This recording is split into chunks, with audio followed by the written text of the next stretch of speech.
battle to keep that car on the tarmac and through the corners at a reasonable pace. But as they go through Abbey then for the 17th time, we've got the second place car, Simon Hatfield, getting closer and closer to Mike Jordan as they come into your sight then for the 17th time, Chris.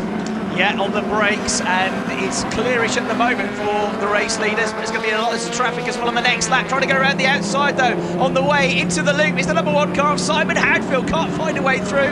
He almost goes off the road and into the cones because he was so far wide. Has to get on the brakes rather than the throttle. That costs him time on the run through Aintree. And again, he drops back about 3 car lengths behind Mike Jordan. Mike Jordan just sat pretty on the race line there. Thought, well, come around the outside if you want, but it's not going to happen. And he holds the lead of the race.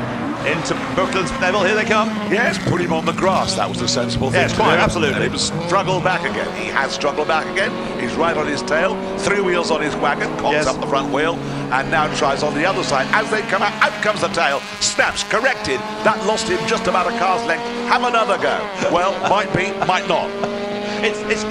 One of Simon Hatfield's heroes is Jim Clark, and that was Jim Clark driving that, wasn't it? Gorgeous, fantastic gorgeous sight. Yes. So Simon Hatfield there, right on the tail of Mike Jordan. Mike using his Tory car elbows there, isn't he? As he goes down past on the inside. He's looking for the inside.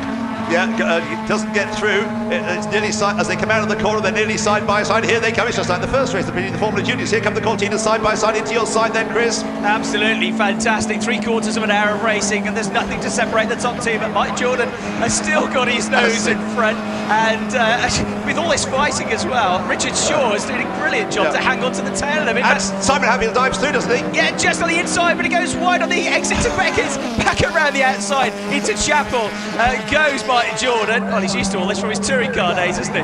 Well, I'm glad, yeah, absolutely. He knows how to look after himself in this sort of situation. And of course, as you say, Richard Shaw's got the BMW as they fight amongst themselves and hold each other up a little bit. Richard Shaw's back in the picture in the BMW. So as they come into Stoke Corner then for the 17th time, it is just still Mike Jordan. He briefly lost the lead, but he's got the lead back.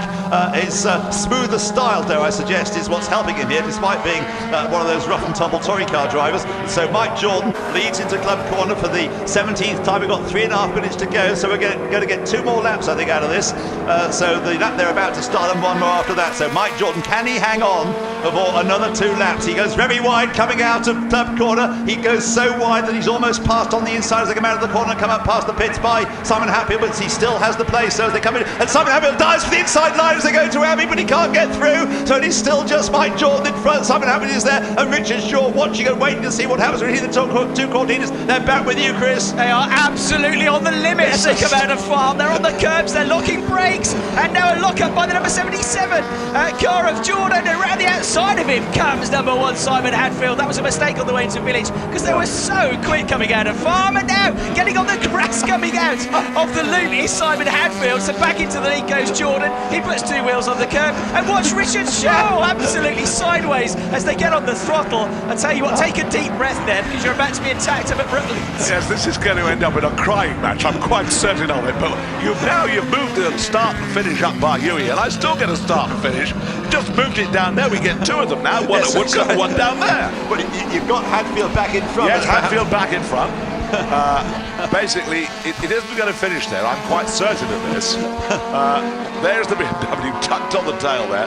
Now, Hatfield now, for the first time, has got just that little bit of daylight and can, if he's clever, pick his line.